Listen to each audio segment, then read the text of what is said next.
La noche caía sobre Bahía como un manto espeso de terciopelo negro, y en la casa grande de la hacienda Santa Cruz, los candelabros ya proyectaban sombras danzantes contra las paredes encaladas. Mariana caminaba con pasos medidos por el corredor de piedra.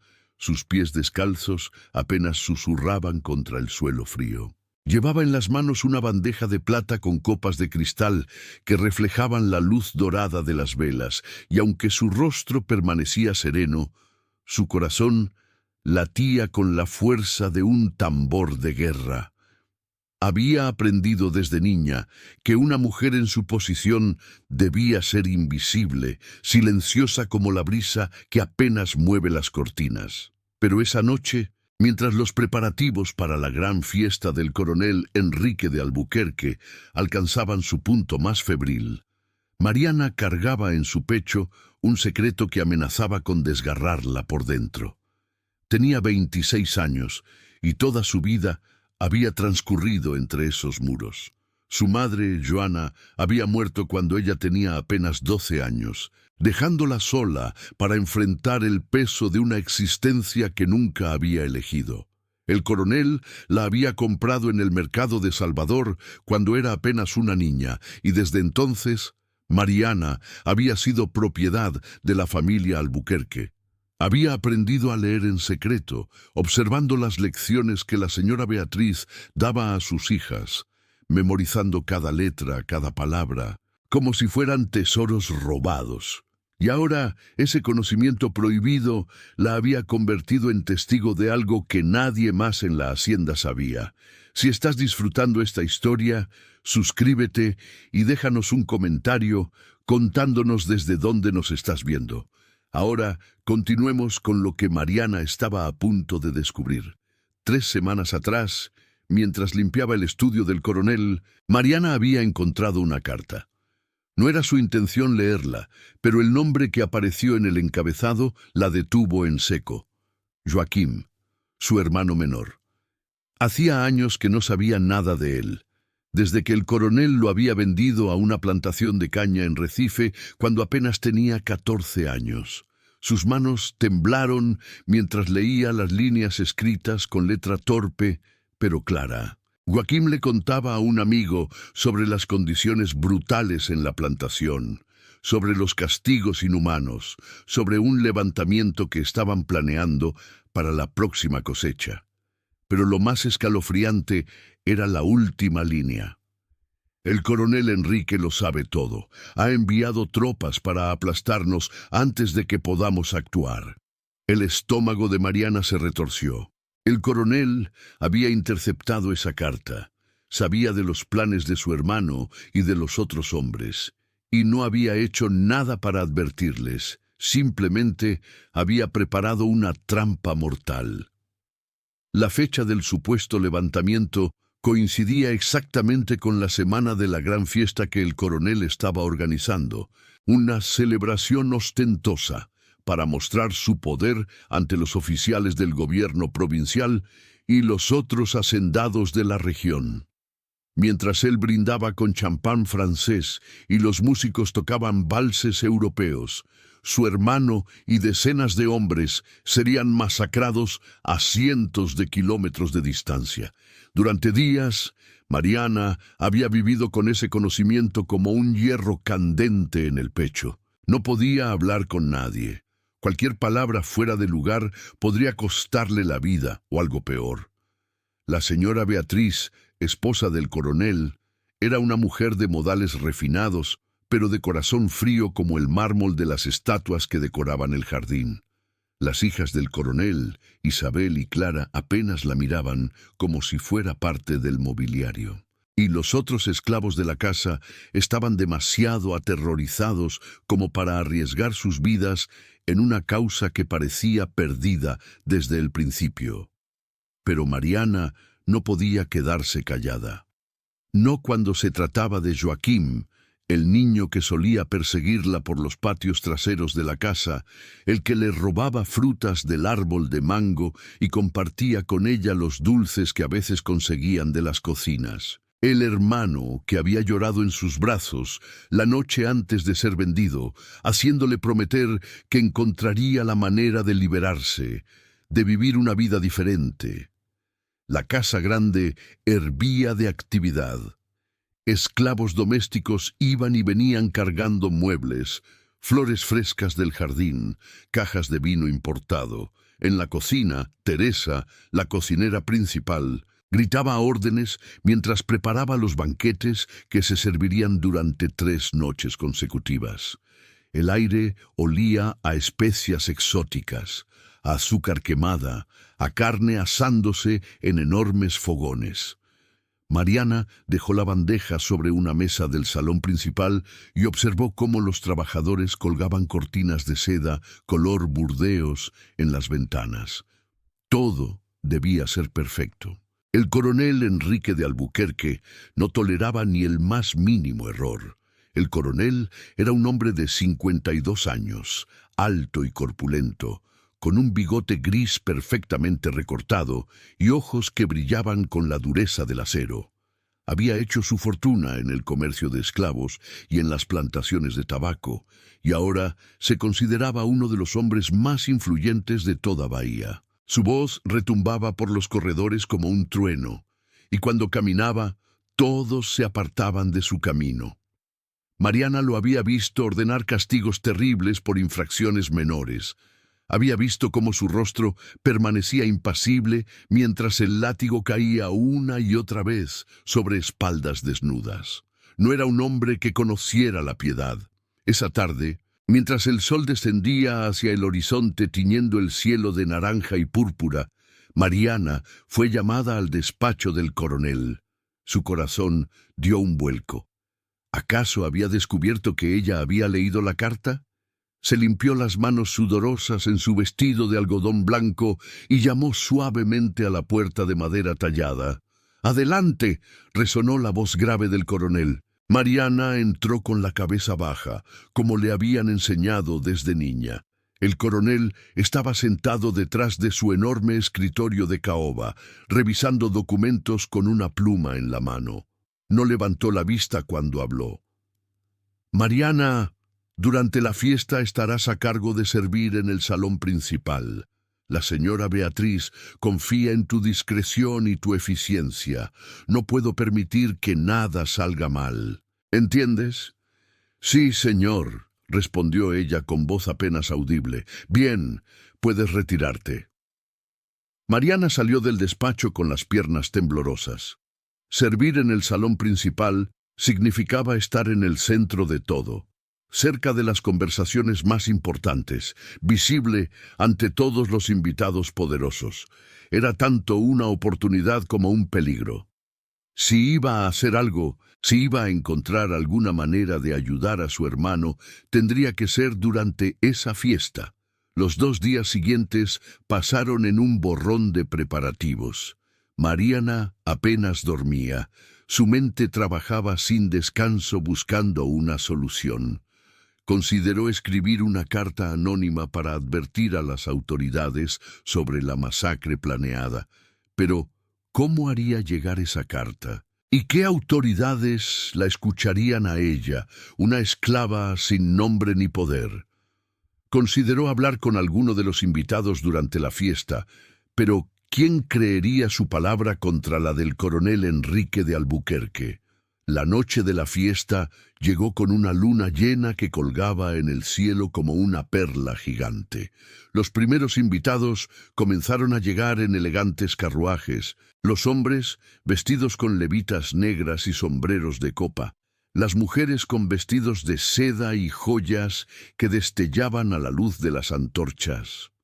El sonido de las risas y las conversaciones refinadas llenaba el aire, mezclándose con la música de un cuarteto de cuerdas que tocaba en el gran salón. Mariana se movía entre los invitados como un fantasma, llenando copas, ofreciendo bandejas con delicados bocadillos, manteniendo siempre la mirada baja.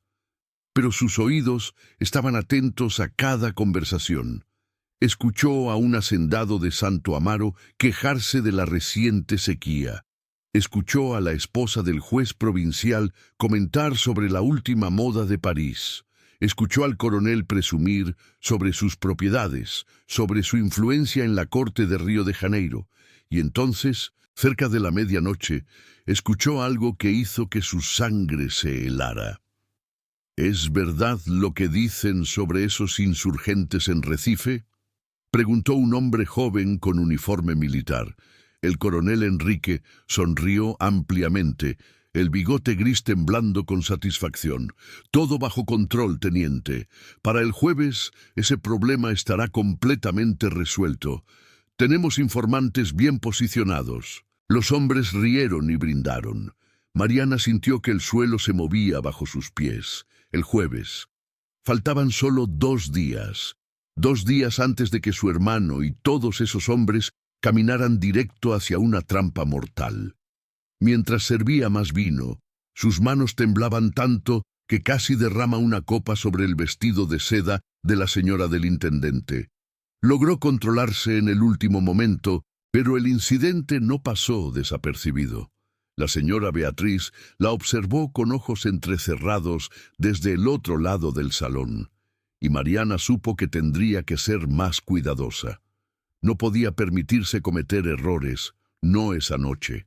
Las horas pasaban y la fiesta continuaba. Los invitados bailaban, reían, bebían sin parar. El aire se había vuelto pesado con el olor del perfume mezclado con el sudor, con el humo de los cigarros puros, con el aroma de los platos exóticos que seguían llegando de la cocina. Mariana se sentía atrapada en una pesadilla, moviéndose mecánicamente mientras su mente buscaba desesperadamente una salida. Fue entonces cuando vio al padre Anselmo. El sacerdote era un hombre de unos 60 años, de rostro bondadoso y ojos cansados que habían visto demasiado sufrimiento. Era conocido en toda Bahía por su trabajo con los más pobres, por su voz que a veces se alzaba contra los excesos de los poderosos, aunque siempre con la cautela necesaria para no enemistarse completamente con ellos. Mariana lo había visto antes en misas dominicales, había escuchado sus sermones sobre la compasión y la justicia. Si había alguien en ese salón que pudiera tener el valor de actuar, era él. Pero ¿cómo acercarse a él sin levantar sospechas? ¿Cómo contarle todo sin que los demás la escucharan? Mariana observó al padre Anselmo mientras conversaba con un grupo de señoras cerca de las puertas del jardín. Su oportunidad llegaría cuando él saliera para tomar aire fresco, como había visto hacer a muchos invitados durante la noche. Esperó. Pasó media hora que pareció una eternidad. Y finalmente, el padre Anselmo se disculpó con las señoras y caminó hacia el jardín, donde las antorchas iluminaban los senderos de grava entre los rosales. Mariana dejó su bandeja sobre una mesa y lo siguió, manteniendo una distancia prudente. Cuando estuvo segura de que nadie más podía verlos, aceleró el paso. El sacerdote se había detenido cerca de una fuente de piedra, observando el agua que brotaba y caía en un murmullo constante. «Padre», susurró Mariana. El hombre se volvió, sorprendido de verla allí. «Sí, hija. Necesito hablar con usted. Es urgente». Su voz temblaba, pero había una determinación férrea en sus ojos. El padre Anselmo miró a su alrededor, asegurándose de que estaban solos, y luego asintió. «Habla rápido». Las palabras salieron de Mariana como un torrente contenido durante demasiado tiempo.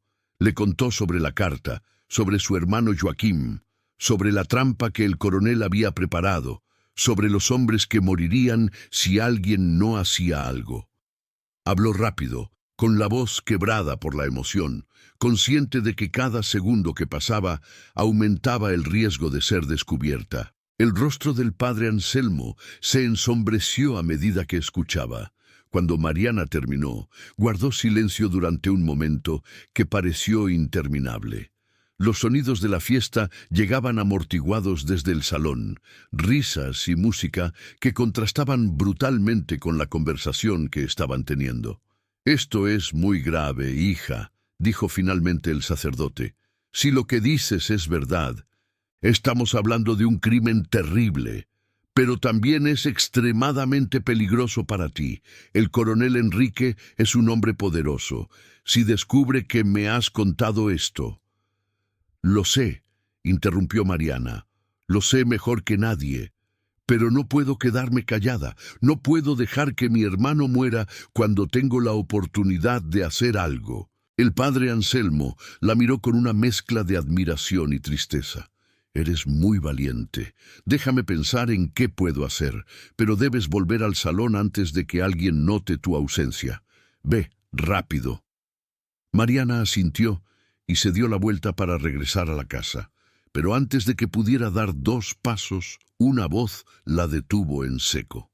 ¡Qué conversación tan interesante! Se volvió de golpe y vio a la señora Beatriz de pie en el sendero, su figura envuelta en un chal de encaje blanco.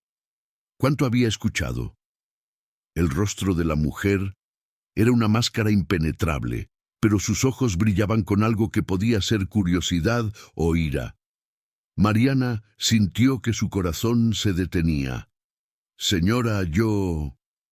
comenzó a decir, pero no encontró las palabras. «Vuelve a la casa, Mariana», ordenó la señora Beatriz con voz fría. «Ahora». Mariana obedeció, caminando con pasos que parecían llevarla directo hacia su propia sentencia de muerte. No se atrevió a mirar atrás, no se atrevió a ver qué estaba pasando entre la señora Beatriz y el padre Anselmo. Solo sabía que había cruzado una línea de la que no había regreso. El resto de la noche transcurrió en una neblina. Mariana continuó sirviendo, moviéndose entre los invitados, pero su mente estaba en otra parte. Esperaba en cualquier momento que el coronel la mandara llamar, que los guardias vinieran a arrestarla, que todo se derrumbara. Pero nada de eso sucedió. La fiesta continuó hasta las primeras horas del amanecer. Cuando los últimos invitados finalmente se retiraron a sus habitaciones o subieron a sus carruajes para regresar a sus propiedades. Cuando el sol comenzó a asomar por el horizonte, pintando el cielo de rosa y dorado, Mariana fue finalmente relevada de sus tareas. Se dirigió a la pequeña habitación que compartía con otras 3 mujeres en los cuartos de los esclavos, pero no pudo dormir. Se quedó tendida en su estrecho catre, mirando el techo de madera agrietada, preguntándose qué pasaría ahora. La respuesta llegó esa misma tarde. Mariana fue llamada al salón privado de la señora Beatriz, una habitación elegantemente decorada con muebles franceses y cortinas de damasco. La señora estaba sentada en un sillón bordado, con las manos cruzadas sobre el regazo. Su rostro permanecía sereno, pero había una tensión en sus hombros que no pasó desapercibida para Mariana. «Siéntate», ordenó la señora, señalando un taburete bajo. Mariana obedeció, manteniendo la mirada fija en el suelo. El silencio se extendió entre ellas como un abismo. Finalmente, la señora Beatriz habló. «Anoche escuché tu conversación con el padre Anselmo». El corazón de Mariana se aceleró, pero se obligó a permanecer inmóvil. «Lo que me dijiste al sacerdote, sobre la carta, sobre tu hermano, sobre los planes de mi esposo, ¿es verdad?» Mariana alzó la mirada lentamente. Los ojos de la señora Beatriz no mostraban ira, sino algo más complejo, algo que se parecía casi al conflicto interno. «Sí, señora, es verdad». La señora Beatriz cerró los ojos por un momento, como si estuviera tomando una decisión dolorosa. «Mi esposo es un hombre duro. Lo he sabido desde el día en que me casé con él, hace 30 años. He visto cosas que me han quitado el sueño muchas noches, pero nunca tuve el valor de enfrentarlo. Nunca tuve el valor que tú has demostrado». Mariana no podía creer lo que estaba escuchando. La señora Beatriz estaba de su lado. «No puedo hacer mucho», continuó la señora. «Si mi esposo descubre que te he ayudado, las consecuencias serían terribles para ambas. Pero sí puedo hacer algo pequeño. El padre Anselmo me habló esta mañana. Tiene contactos en Recife, gente de confianza. Enviará un mensajero esta misma tarde. Con suerte llegará a tiempo para advertir a tu hermano y a los otros». Las lágrimas comenzaron a rodar por las mejillas de Mariana. «Gracias, señora, gracias». «No me agradezcas todavía», dijo la señora Beatriz con voz tensa. «Esto es peligroso para todos nosotros. Y hay una condición. La segunda noche de la fiesta es esta noche. Debes actuar con normalidad como si nada hubiera pasado. Si mi esposo sospecha algo, todo estará perdido». Mariana asintió, limpiándose las lágrimas con el dorso de la mano. «Lo haré, señora, lo prometo». «Bien, ahora vete, y reza para que el mensajero llegue a tiempo». La segunda noche de la fiesta fue aún más elaborada que la primera. Más invitados, más música, más comida y bebida. El coronel Enrique estaba de excelente humor, paseándose entre sus invitados como un rey en su corte. Mariana lo observaba desde la distancia, sirviendo vino y canapés, y se preguntaba cómo era posible que un hombre pudiera ser tan despiadado y al mismo tiempo tan encantador en público. Cerca de las 11 de la noche, un sirviente entró apresuradamente al salón y le susurró algo al oído del coronel. El rostro del hombre cambió instantáneamente. La sonrisa se desvaneció, reemplazada por una expresión de furia apenas contenida. Se disculpó con sus invitados y salió del salón con pasos rápidos. Mariana sintió que su estómago se retorcía. Algo había pasado. ¿Habían descubierto el plan? ¿Había llegado el mensaje a tiempo? Pasaron 20 minutos angustiosos antes de que el coronel regresara. Su rostro había recuperado la compostura, pero Mariana notó la tensión en su mandíbula, la forma en que sus manos se cerraban en puños apretados. Algo había salido mal, al menos desde su perspectiva. La fiesta continuó, pero Mariana apenas podía concentrarse. Sus ojos buscaban constantemente a la señora Beatriz, tratando de leer en su rostro alguna pista sobre lo que había sucedido. La señora permanecía al lado de su esposo, sonriendo educadamente a los invitados, pero Mariana notó que sus manos temblaban ligeramente cuando levantaba su copa de vino. No fue sino hasta la madrugada, cuando los últimos invitados se retiraban y los sirvientes comenzaban a limpiar, que Mariana tuvo noticias. Teresa, la cocinera, se acercó a ella con disimulo mientras recogían platos sucios. «Escuché al coronel hablando con sus guardias», susurró Teresa, mirando a su alrededor para asegurarse de que nadie más las escuchaba. Algo salió mal en Recife. Los insurgentes fueron advertidos y escaparon antes de que llegaran las tropas. El coronel está furioso. Mariana tuvo que agarrarse del borde de una mesa para no caer. Lo habían logrado. El mensaje había llegado a tiempo. Joaquín estaba a salvo, al menos por ahora. Pero su alivio duró poco. Durante los días siguientes, el coronel Enrique se volvió cada vez más paranoico. Ordenó interrogatorios a varios de sus empleados, tanto libres como esclavos. Quería saber quién había traicionado sus planes, quién había advertido a los insurgentes. Mariana vivía en un estado constante de terror, esperando que en cualquier momento alguien dijera su nombre. La señora Beatriz se volvió distante, evitando cruzar miradas con Mariana cuando se encontraban en los pasillos. Era más seguro así, Mariana lo entendía. Cualquier muestra de cercanía entre ellas podría levantar sospechas. Pasaron 2 semanas. El coronel no encontró pruebas concretas de quién lo había traicionado, pero su ira no disminuyó. Ordenó castigos más severos por infracciones menores. Aumentó las horas de trabajo, redujo las raciones de comida. La atmósfera en la casa grande se volvió opresiva, como si una tormenta estuviera a punto de estallar en cualquier momento. Mariana trataba de mantenerse invisible, de no llamar la atención. Pero en su interior algo había cambiado. Había alzado su voz, aunque fuera en un susurro al oído de un sacerdote en un jardín oscuro. Había actuado en lugar de permanecer pasiva, y ese pequeño acto de rebeldía había salvado vidas. Una noche, mientras limpiaba el comedor después de la cena, encontró una pequeña nota escondida bajo un plato. La reconoció inmediatamente como la letra de la señora Beatriz, aunque la mujer había tenido el cuidado de no firmarla. La nota decía simplemente: «Tu hermano está a salvo. Logró llegar a Bahía. El padre Anselmo sabe dónde encontrarlo». Mariana apretó la nota contra su pecho, sintiendo una mezcla de alivio y alegría tan intensa que tuvo que morderse el labio para no gritar. Joaquín estaba vivo, estaba cerca. Después de tantos años separados, había una posibilidad de volver a verlo. Pero esa posibilidad venía con enormes riesgos. Si el coronel descubría que Joaquín estaba en Bahía, movería cielo y tierra para encontrarlo y castigarlo. Mariana tendría que ser extremadamente cuidadosa.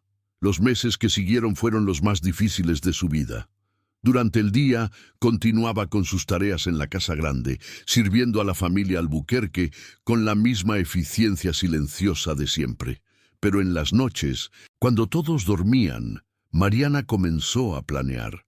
Con la ayuda discreta del padre Anselmo y de la señora Beatriz, logró establecer comunicación con su hermano. Joaquín estaba escondido en una pequeña comunidad de personas libres y fugitivos en las afueras de Salvador, trabajando en el puerto bajo un nombre falso. Los encuentros entre hermanos eran raros y peligrosos, siempre en lugares apartados, siempre con el riesgo de ser descubiertos. Pero cada vez que Mariana veía el rostro de Joaquín, ahora el de un hombre endurecido por años de trabajo brutal y sufrimiento, sentía que todo el riesgo valía la pena. Su hermano le contaba sobre la vida en la plantación de Recife, sobre los horrores que había visto, sobre los planes que ahora tenía para ayudar a otros a escapar. «Nunca te olvidé», le dijo Joaquín durante uno de esos encuentros, sosteniendo las manos de su hermana entre las suyas. «Y nunca olvidaré lo que hiciste por mí y por los otros. Fuiste valiente cuando todos los demás teníamos miedo». «No me sentí valiente», admitió Mariana. «Estaba aterrorizada, pero no podía quedarme callada. No cuando se trataba de ti». Joaquín sonrió, una sonrisa triste pero llena de amor fraternal. «Algún día seremos libres, Mariana, ambos, te lo prometo». Pero la libertad parecía un sueño lejano. El sistema que los mantenía encadenados era demasiado poderoso, demasiado arraigado en la sociedad. Mariana sabía que probablemente pasarían años, quizás décadas, antes de que algo cambiara realmente. Sin embargo, había aprendido una lección importante. Incluso la voz más pequeña puede hacer eco, incluso el acto más insignificante de resistencia puede crear ondas que se expanden más allá de lo que uno puede imaginar. La vida en la casa grande continuó. Las estaciones cambiaron, de la temporada de lluvias al calor sofocante del verano bahiano. El coronel Enrique eventualmente dejó de buscar al traidor que había arruinado sus planes, aunque nunca olvidó el incidente. Se volvió aún más vigilante, aún más cruel en algunos aspectos, pero también más cauteloso. Había aprendido que su poder no era absoluto, que incluso él tenía vulnerabilidades. La señora Beatriz nunca volvió a hablar directamente con Mariana sobre lo que había sucedido, pero había un entendimiento tácito entre ellas. A veces, cuando sus miradas se cruzaban en el corredor, había un breve reconocimiento, un momento de conexión humana en medio de la rígida jerarquía que gobernaba la casa. Y el padre Anselmo continuó su trabajo silencioso, ayudando a los más necesitados, ofreciendo consuelo espiritual y, cuando era posible, ayuda práctica. Mariana sabía que el sacerdote corría enormes riesgos al ayudarla, y le estaba eternamente agradecida por su valor. Pasaron 2 años. Mariana cumplió 28 años, marcando la fecha en silencio, como hacía todos los años.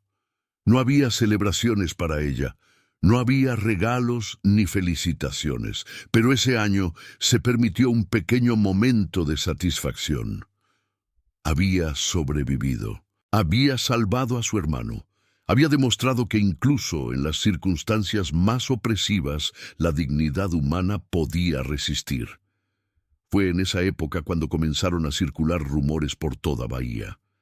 Rumores sobre leyes que estaban cambiando en Río de Janeiro, sobre presiones internacionales para acabar con el comercio de esclavos, sobre movimientos abolicionistas que ganaban fuerza. Mariana escuchaba estos rumores con una mezcla de esperanza y escepticismo. Había aprendido a no depositar demasiada fe en las promesas de los poderosos. Pero algo estaba cambiando, lenta e inexorablemente. Podía sentirlo en las conversaciones que escuchaba en los salones de la Casa Grande, en la forma en que algunos de los invitados del coronel hablaban ahora sobre el futuro. El mundo que había conocido toda su vida estaba comenzando a agrietarse, y a través de esas grietas, la luz de la posibilidad comenzaba a filtrarse. Una tarde de octubre, mientras Mariana trabajaba en el jardín recogiendo flores para los jarrones del comedor, escuchó voces alzadas provenientes del estudio del coronel. Era inusual. El coronel Enrique era un hombre que valoraba el control y el decoro, incluso en momentos de ira. Mariana se acercó discretamente, manteniéndose oculta detrás de un arbusto de jazmines. «Es una traición», gritaba el coronel. «Una traición a todo lo que hemos construido». «Las cosas están cambiando, Enrique», respondió otra voz, que Mariana reconoció como la del intendente de Salvador. «No podemos ignorar la realidad. Inglaterra está presionando, los abolicionistas en Río están ganando influencia. Si no nos adaptamos, lo perderemos todo». «No pienso ceder», rugió el coronel. «Esta es mi tierra, mi propiedad. Nadie me va a dictar cómo debo manejar mis asuntos». La conversación continuó, pero Mariana ya había escuchado suficiente. Volvió a sus tareas con el corazón acelerado. El cambio estaba llegando, más rápido de lo que había imaginado, y aunque sabía que el camino sería largo y doloroso, por primera vez en muchos años se permitió sentir algo parecido a la esperanza genuina. Los meses siguientes fueron testigos de una creciente tensión en toda la región. El coronel Enrique organizaba reuniones con otros hacendados, conspiraban para resistirse a las nuevas leyes, buscaban formas de mantener el status quo, pero era como tratar de detener la marea con las manos desnudas. Las fuerzas del cambio eran demasiado poderosas, demasiado inevitables. Durante este tiempo, Mariana continuó reuniéndose secretamente con su hermano. Joaquim le contaba sobre una red creciente de personas que ayudaban a los esclavos a escapar, sobre rutas secretas hacia comunidades libres, sobre documentos falsificados que podían otorgar libertad legal. Era peligroso, ilegal y extremadamente arriesgado, pero estaba sucediendo. «Tengo algo para ti», le dijo Joaquim durante uno de sus encuentros en una capilla abandonada cerca del puerto. Sacó un papel doblado de su chaqueta. «Es una carta de libertad, falsificada pero bien hecha. El padre Anselmo conoce a un notario que puede legalizarla si es necesario». Mariana miró el documento con manos temblorosas. Su nombre estaba escrito allí, declarándola libre. Era solo un pedazo de papel, pero representaba todo lo que había soñado durante años. «No puedo aceptarlo», dijo finalmente con la voz quebrada. «Si uso esto y me descubren, no solo me matarán a mí. La señora Beatriz, el padre Anselmo, tú. Todos estarán en peligro». «Entonces, guárdalo», insistió Joaquim. «Guárdalo hasta que sea el momento correcto. Pero quiero que sepas que hay una salida, Mariana. Cuando decidas tomarla, estaré esperándote. Mariana escondió el documento en el dobladillo de su vestido, cosido cuidadosamente para que nadie pudiera encontrarlo. Era su secreto, su tesoro, su promesa de un futuro diferente. Las estaciones continuaron su ciclo. Llegó el año 1847 y con él más cambios. El tráfico atlántico de esclavos estaba siendo reprimido con mayor severidad, aunque el comercio interno continuaba. Las conversaciones en la Casa Grande ahora incluían referencias a trabajadores libres y salarios, conceptos que habrían sido impensables solo unos años atrás. El coronel Enrique envejeció notablemente durante este periodo. Su cabello se volvió completamente gris. Su espalda se encorvó ligeramente, y aunque seguía siendo un hombre imponente, había perdido algo de su antigua ferocidad. Mariana se preguntaba a veces si él también sentía que el mundo que había conocido se estaba desmoronando a su alrededor. Una mañana de marzo de 1848, Mariana fue despertada por gritos y el sonido de pasos apresurados. Se vistió rápidamente y salió de su habitación para encontrar la Casa Grande en caos. El coronel Enrique había sufrido un ataque al corazón durante la noche. Estaba vivo, pero gravemente enfermo, confinado a su cama. La noticia se extendió rápidamente por toda la hacienda. Los esclavos susurraban entre ellos, preguntándose qué significaría esto para su futuro. ¿Quién manejaría ahora la propiedad? ¿Las cosas mejorarían o empeorarían? La señora Beatriz asumió el control de los asuntos diarios y, para sorpresa de muchos, demostró ser una administradora competente y, en comparación con su esposo, notablemente más benevolente. Redujo los castigos, mejoró las raciones de comida e incluso permitió que las familias pasaran más tiempo juntas. No eran cambios revolucionarios, pero eran significativos. Mariana observaba todo esto con fascinación. La ausencia del coronel había creado un vacío de poder, y ese vacío estaba siendo llenado de maneras inesperadas. Se preguntaba si esta era la oportunidad que había estado esperando. Fue que el padre Anselmo quien finalmente le dio el empujón que necesitaba. Una tarde, después de meses de deliberación, el sacerdote visitó la Casa Grande para dar los últimos sacramentos al coronel, quien parecía estar acercándose al final de sus días. Después de la ceremonia, el padre buscó a Mariana. «Es hora», le dijo simplemente. «Es hora de que uses ese documento que tu hermano te dio. La señora Beatriz ha acordado no perseguirte si decides irte. Dice que es lo menos que puede hacer después de todo». Mariana sintió que el suelo se movía bajo sus pies. Después de 30 años de esclavitud, la libertad estaba a su alcance. Solo tenía que extender la mano y tomarla. «¿Y qué pasará con los otros?», preguntó. «¿Con Teresa, con Paulo, con todos los demás que siguen aquí?». El padre Anselmo suspiró. «No puedes salvarlos a todos, hija, pero puedes salvarte a ti misma. Y al hacerlo, puedes convertirte en un ejemplo de lo que es posible. Puedes usar tu voz de maneras que ahora no puedes imaginar». Esa noche, Mariana tomó su decisión. No había mucho que empacar, no poseía casi nada, solo unas pocas prendas de ropa, el documento de libertad escondido en su vestido y un pequeño retrato de su madre, que había logrado guardar todos esos años. Antes de irse, fue a la habitación de la señora Beatriz.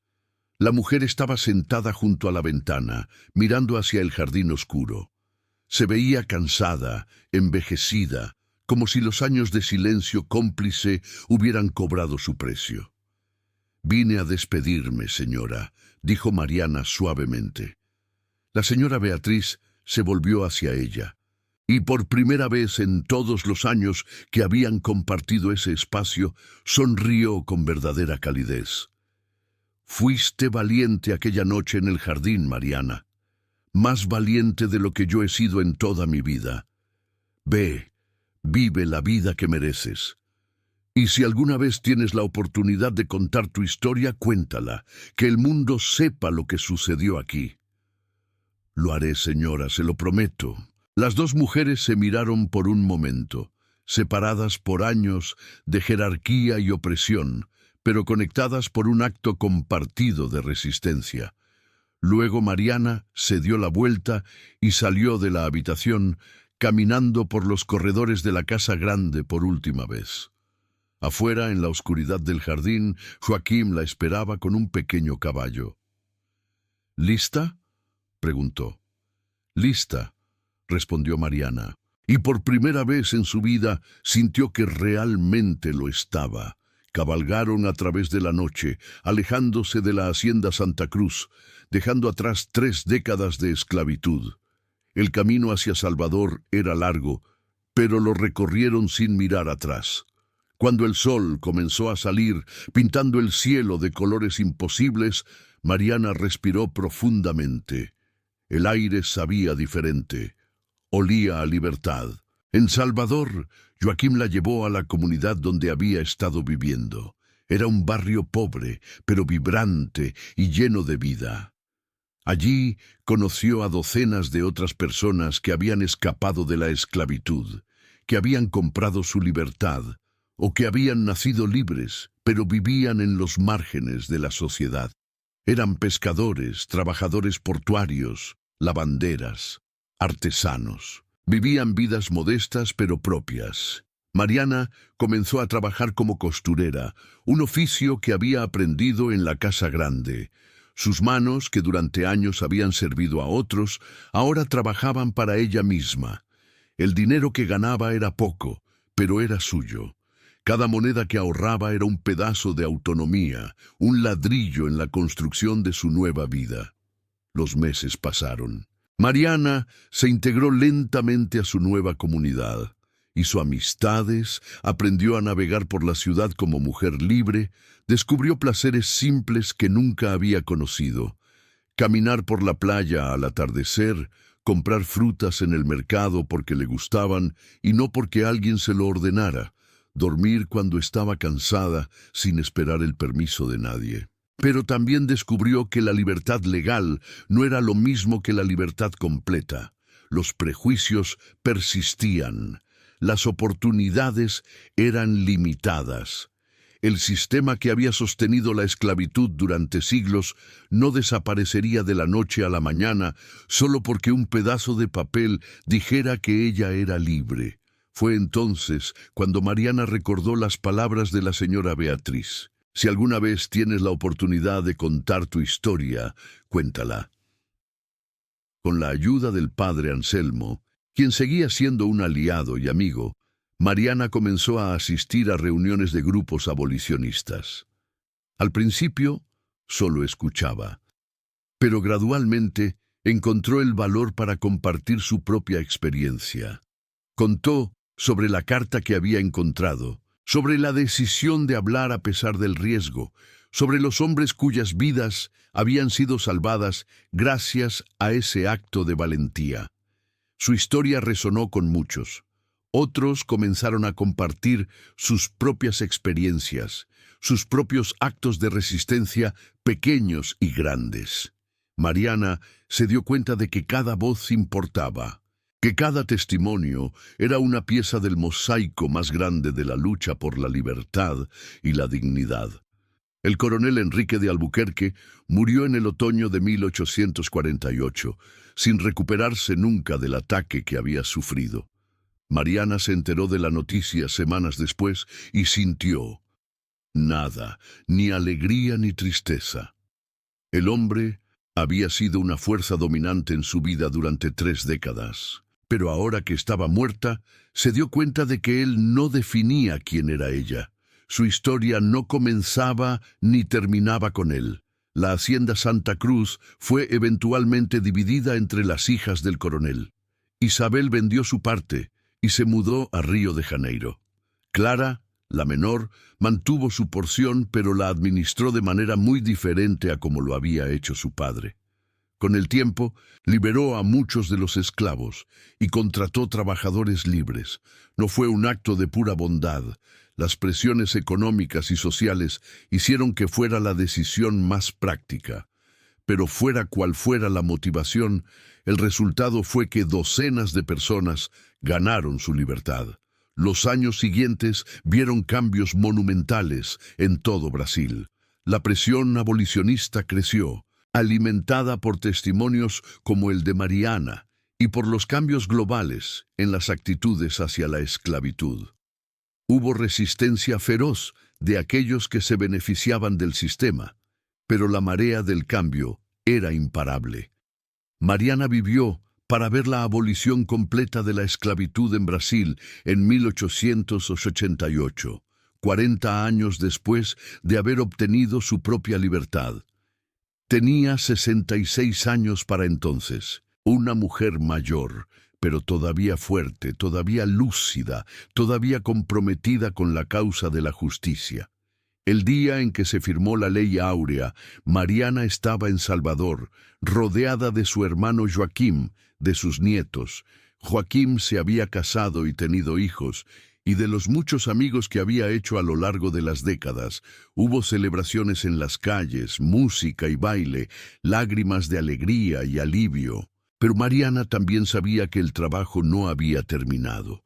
La abolición de la esclavitud era crucial, pero no era suficiente. Los prejuicios persistían, las desigualdades económicas eran enormes y millones de personas liberadas se encontraban sin tierras, sin educación, sin recursos para construir vidas verdaderamente independientes. En los últimos años de su vida, Mariana continuó trabajando. Ayudó a establecer una pequeña escuela en su comunidad, enseñando a leer y escribir a niños y adultos por igual, compartiendo el conocimiento que ella misma había robado de las lecciones de las hijas del coronel décadas atrás. Fue su manera de devolver, de asegurarse de que otros tuvieran las herramientas para construir mejores futuros. Joaquim murió en 1892, a la edad de 62 años, agotado por una vida de trabajo duro, pero rodeado de amor. Mariana lloró a su hermano, el niño que había protegido, el hombre que la había ayudado a escapar, el compañero constante en su viaje hacia la libertad. Mariana vivió 3 años más. Pasó sus días finales en una pequeña casa cerca del puerto, escuchando el sonido de las olas y el grito de las gaviotas. Los niños del barrio venían a visitarla, pidiéndole que les contara historias sobre los viejos tiempos. Y ella les contaba, no para glorificar el sufrimiento, sino para asegurarse de que nunca olvidaran de dónde venían, nunca olvidaran el precio que se había pagado por su libertad. Una tarde de enero de 1895, mientras el sol se ponía sobre la bahía de Todos los Santos, Mariana cerró los ojos por última vez. Tenía 73 años, había vivido 30 años como esclava y 43 como mujer libre. Su vida había sido dura, marcada por sufrimiento y pérdida, pero también por valentía, resistencia y amor. En su funeral, el padre Anselmo, ahora un anciano de 90 años, dio el sermón. Habló sobre una mujer que se había atrevido a susurrar la verdad cuando otros permanecían en silencio, que había arriesgado todo para salvar a su hermano y a desconocidos, que había vivido con dignidad cuando el mundo intentaba negársela. Mariana nos enseñó que incluso las voces más pequeñas importan, dijo el anciano sacerdote con voz temblorosa. Nos enseñó que un acto de valentía, por pequeño que parezca, puede cambiar el curso de la historia. Prometió silencio cuando el coronel compró su cuerpo, pero nunca vendió su alma, y cuando llegó el momento, gritó la verdad para que todos la escucharan. Los asistentes al funeral, cientos de ellos, personas de todas las edades y orígenes que habían sido tocadas por la vida de Mariana, lloraron y recordaron. Y cuando la enterraron en el pequeño cementerio con vista al mar, dejaron flores sobre su tumba y prometieron recordar su historia. Los años pasaron, las décadas. El siglo XX llegó con sus propios desafíos y transformaciones. Pero en esa comunidad, cerca del puerto de Salvador, la historia de Mariana se siguió contando. Se convirtió en leyenda, en inspiración, en recordatorio de que la justicia requiere valentía y que el cambio comienza cuando alguien se atreve a hablar. La casa grande de la hacienda Santa Cruz eventualmente cayó en ruinas. La familia Albuquerque se dispersó, su fortuna disminuyó, su influencia se desvaneció. Pero la historia de una mujer que había sido su esclava sobrevivió, transmitida de generación en generación, un testimonio de que los poderosos no siempre escriben la historia definitiva. Hoy, más de un siglo después, hay quienes aún recuerdan. Los descendientes de Joaquim, los estudiantes de la pequeña escuela que Mariana ayudó a fundar, los historiadores que buscan en archivos antiguos tratando de reconstruir las vidas de aquellos que el sistema intentó hacer invisibles. Y en sus esfuerzos, en su memoria, Mariana vive. Su vida fue un testimonio de resiliencia humana, de la capacidad del espíritu para resistir incluso en las circunstancias más brutales. Fue esclava por 3 décadas, pero nunca permitió que ese estatus definiera su humanidad. Cuando llegó el momento, cuando tuvo que elegir entre su seguridad y la vida de su hermano, eligió el amor sobre el miedo. Y ese momento de valentía, ese susurro en un jardín oscuro, resonó más allá de lo que ella pudo imaginar. La historia de Mariana no es única. Miles, millones de personas vivieron bajo la esclavitud, lucharon por su libertad, hicieron sacrificios inimaginables. Muchas de sus historias se perdieron, enterradas bajo el peso de un sistema que prefería que permanecieran en silencio. Pero cada historia que sobrevive, cada voz que se recupera, es un acto de justicia histórica. Mariana prometió silencio cuando era una niña asustada en el mercado de esclavos de Salvador. Mantuvo ese silencio durante años, décadas, moviéndose como un fantasma por los corredores de la Casa Grande. Pero cuando más importaba, rompió ese silencio. Y al hacerlo, demostró que incluso los más oprimidos tienen poder, que incluso las voces más silenciadas pueden gritar verdades que sacuden los cimientos del mundo. Su tumba modesta cerca del puerto de Salvador ya no existe. El cementerio fue clausurado hace décadas para hacer espacio para el crecimiento de la ciudad. Pero su memoria persiste en las historias que se cuentan, en las lecciones que se enseñan, en cada acto de valentía de aquellos que se niegan a permanecer en silencio frente a la injusticia. La esclava que prometió silencio eventualmente gritó la verdad. Y ese grito, aunque dado en un susurro en un jardín oscuro hace más de un siglo, aún resuena hoy. Salvador, 1920. Ana Clara tenía 18 años cuando su abuela paterna, una de las últimas personas que había conocido a Mariana personalmente, le contó la historia completa por primera vez. Estaban sentadas en el pequeño patio de la casa familiar, el mismo barrio cerca del puerto, donde Mariana había vivido sus últimos años.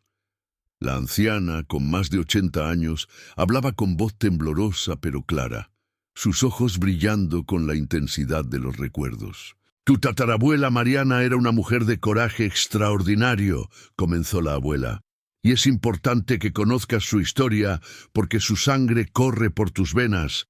Lo que ella hizo en aquella fiesta del coronel en 1845 cambió el destino de nuestra familia». Ana Clara escuchaba fascinada. Había crecido oyendo fragmentos de la historia, pero nunca los detalles completos.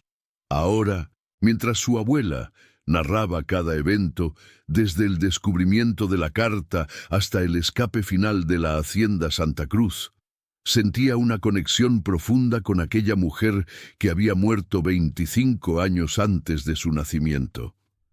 La familia había prosperado modestamente en las décadas desde la abolición, El hijo mayor de Joaquim, bisabuelo de Ana Clara, había establecido un pequeño negocio de carpintería que aún funcionaba. Varios miembros de la familia habían aprendido oficios. Algunos habían conseguido educación formal, algo impensable en la época de Mariana.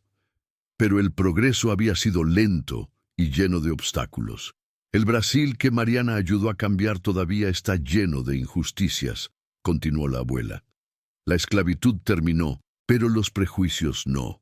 Las oportunidades siguen siendo limitadas para personas como nosotros. Por eso tu educación es tan importante, Ana Clara. Por eso debes terminar tus estudios y convertirte en maestra, como siempre has soñado. Ana Clara asintió, sintiendo el peso de las expectativas familiares, pero también una profunda determinación. Estaba estudiando en la escuela normal, preparándose para ser profesora, una de las pocas carreras accesibles para mujeres negras en aquella época. Cada día enfrentaba miradas de desdén, comentarios sutiles sobre su lugar apropiado, barreras invisibles pero muy reales. Pero la historia de Mariana le daba fuerza. Si su tatarabuela había encontrado el coraje para arriesgar su vida susurrando la verdad en un jardín oscuro, ella podía encontrar el coraje para enfrentar las humillaciones diarias de un sistema educativo que apenas la toleraba. Los años siguientes fueron cruciales para Ana Clara. Completó sus estudios en 1922, convirtiéndose en una de las primeras maestras negras de su generación en Salvador. Consiguió un puesto en una pequeña escuela en un barrio pobre, enseñando a niños que, como ella, eran descendientes de esclavos y enfrentaban enormes desventajas. En su salón de clases, Ana Clara no solo enseñaba a leer y escribir, contaba historias, la historia de Mariana, de Joaquim, de todos aquellos que habían luchado por la libertad. Quería que sus estudiantes supieran que venían de una línea de personas valientes, que su historia no comenzaba con la pobreza y la marginación, sino con la resistencia y la dignidad. Uno de sus estudiantes era un niño llamado Miguel, de 8 años, hijo de un estibador del puerto. Miguel era brillante pero profundamente inseguro, convencido de que su color de piel y su origen lo condenaban a una vida de trabajo manual sin esperanza de algo mejor. Ana Clara vio en él algo de lo que debió haber sido Joaquim a esa edad, y decidió invertir tiempo extra en su educación. Miguel le dijo un día después de clases: «Quiero contarte sobre mi tatarabuela Mariana». Le narró la historia completa, viendo cómo los ojos del niño se agrandaban con cada detalle. Cuando terminó, Miguel preguntó: «¿Y usted es familia de esa mujer tan valiente, profesora?» «Sí, Miguel. ¿Y sabes qué es lo más importante? Que tú también tienes ancestros valientes. Todos los tenemos. Personas que sobrevivieron lo inimaginable, que lucharon por un futuro mejor. Esa valentía está en ti también».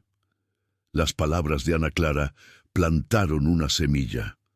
Miguel se aplicó con renovada determinación, y con el tiempo, con la ayuda de su maestra y con su propio esfuerzo extraordinario, logró conseguir una beca para continuar sus estudios en una escuela secundaria. Era un logro casi sin precedentes para alguien de su origen. Mientras tanto, Ana Clara se involucró en movimientos sociales que estaban emergiendo en Salvador. Grupos que luchaban por mejores condiciones laborales, por acceso a la educación, por los derechos de las comunidades negras que seguían siendo marginadas décadas después de la abolición. No eran movimientos grandes ni particularmente organizados, pero eran importantes. En 1925, Ana Clara conoció a Roberto, un periodista que trabajaba para un pequeño diario progresista en Salvador. Roberto estaba fascinado por las historias de resistencia durante la época de la esclavitud y le pidió a Ana Clara que lo ayudara a documentar la historia de Mariana. Durante meses trabajaron juntos, entrevistando a los últimos ancianos que habían conocido a Mariana o a Joaquim, buscando documentos en archivos locales, reconstruyendo la historia pieza por pieza. El artículo que Roberto finalmente publicó en 1926 causó una pequeña sensación. No era la primera vez que se contaban historias de resistencia esclava, pero la narrativa específica y detallada de cómo una mujer había arriesgado todo para salvar a su hermano y a otros resonó con muchos lectores. Algunas personas mayores se presentaron con sus propias historias familiares, creando una pequeña ola de memoria colectiva. Pero también hubo reacciones negativas. Descendientes de antiguos esclavistas se quejaron de que estos artículos reabrían viejas heridas y promovían el resentimiento racial. Algunos políticos conservadores argumentaron que era mejor olvidar el pasado y mirar hacia el futuro. Ana Clara leyó estos comentarios con una mezcla de ira y determinación renovada. «No podemos olvidar», le dijo a Roberto una tarde mientras revisaban las cartas al editor. «El olvido es otra forma de opresión. Borrar nuestra historia es borrar nuestra humanidad». Roberto, que venía de una familia de inmigrantes italianos y había experimentado su propia forma de discriminación, entendía. «Entonces seguimos documentando, seguimos contando estas historias». Y así lo hicieron. Durante los años siguientes, publicaron docenas de artículos sobre familias que habían sobrevivido a la esclavitud, sobre actos de resistencia grandes y pequeños, sobre el período posterior a la abolición y las luchas continuas. No era trabajo glamoroso ni bien pagado, pero era importante. Ana Clara y Roberto se casaron en 1927, una unión que escandalizó a algunos por cruzar líneas raciales que, aunque no estaban legalmente codificadas como en otros países, aún eran socialmente rígidas. Tuvieron 2 hijos, Carlos en 1928 y Beatriz en 1930, a quienes criaron con un profundo sentido de su historia familiar mixta y un compromiso con la justicia social. Los años 30 trajeron nuevos desafíos.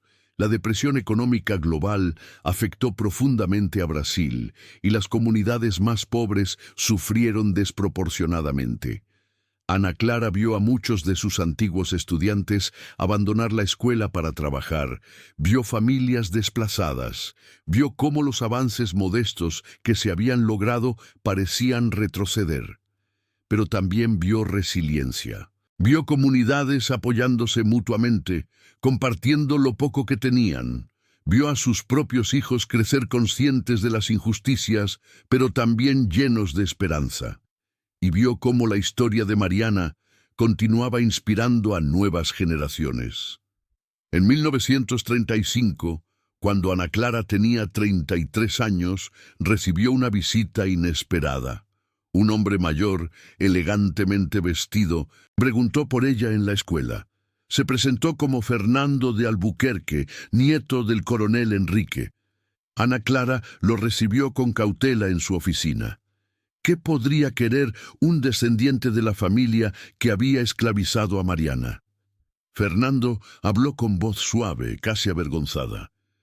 Leí los artículos sobre su tatarabuela. Investigué en los archivos de mi familia y encontré documentos que confirman todo lo que ustedes publicaron. El plan de mi abuelo para masacrar a esos hombres en Recife, la carta interceptada, todo. Hizo una pausa, mirando sus manos. He pasado los últimos años tratando de entender quién fue realmente mi abuelo. La historia familiar siempre lo pintó como un gran hombre, un pionero. Pero la verdad es que fue un monstruo, y necesito hacer algo para reconocer eso. Ana Clara lo escuchó en silencio, insegura de cómo responder.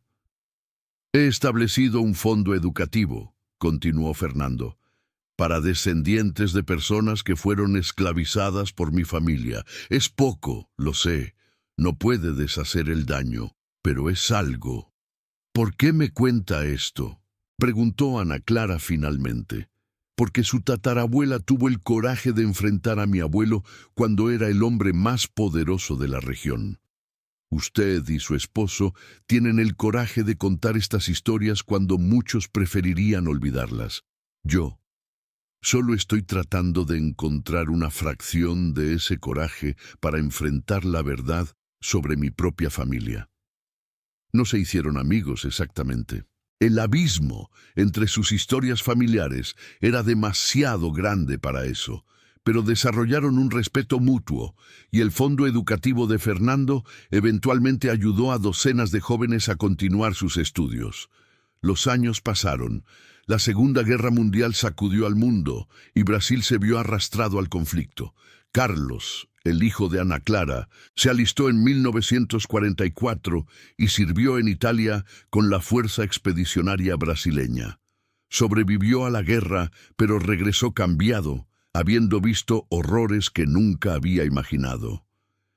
Pensé que había entendido la crueldad humana a través de las historias de la esclavitud, le dijo a su madre una noche, pero ver lo que los humanos son capaces de hacerse unos a otros en masa es abrumador. Y sin embargo sigues adelante, respondió Ana Clara, como lo hizo Mariana, como lo hemos hecho todos, porque la alternativa es rendirse, y eso sería traicionar todo por lo que lucharon quienes vinieron antes que nosotros. Ana Clara continuó enseñando hasta 1955, cuando se jubiló a los 53 años. Para entonces había enseñado a cientos de niños, había visto a muchos de ellos superar obstáculos increíbles, había plantado semillas que florecerían en maneras que nunca vería completamente. Miguel, su antiguo estudiante, se había convertido en abogado, uno de los primeros hombres negros en ejercer el derecho en Salvador. Trabajaba defendiendo a los pobres, luchando contra desalojos injustos, representando a trabajadores explotados. Siempre decía que la profesora Ana Clara había cambiado su vida.